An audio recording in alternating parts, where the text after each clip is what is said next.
Le syndicat autonome des travailleurs de l'information et de la culture lui observe depuis ce matin un sitting de 48 heures pour interpeller le gouvernement sur ses engagements à faire passer les médias publics du statut d'établissement public de l'État à celui de société d'État. Nombreux sont les travailleurs des médias publics qui se sont retrouvés devant la RTB Télé pour répondre au mot d'ordre lancé par le Synatic. Reportage Ismaël Diloma, Sirima Gérard Sommet.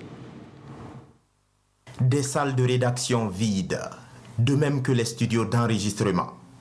Les travailleurs des médias publics ont déserté leur lieu de travail pour observer un sit-in.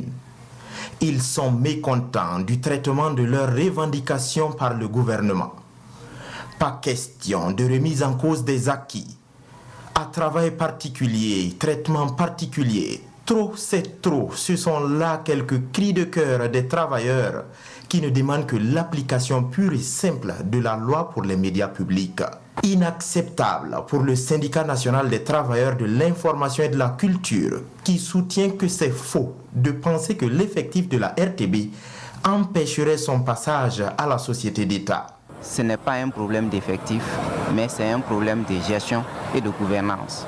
Et le rapport d'étude sur la RTB l'a bel et bien dit. Même si on passe en société d'État avec un effectif réduit, même si on passe avec un effectif de 100 personnes ou pas, mais si la gestion actuelle de la RTB n'est pas revue, eh bien la RTB ne sera pas efficace, même si elle reste EPE.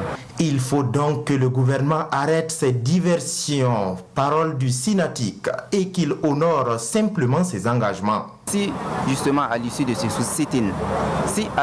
sit-in, il n'y a pas satisfaction, nous n'avons pas de réponse favorable, eh bien les travailleurs se donnent le droit d'entreprendre d'autres formes de lutte pour exiger que le gouvernement tienne ses engagements. Le Synatic appelle ainsi ses membres à redoubler d'ardeur pour la satisfaction de leurs revendications. Et c'est sur ces mots que les travailleurs des médias publics se sont séparés à 11 heures pour reprendre le service afin de servir le public.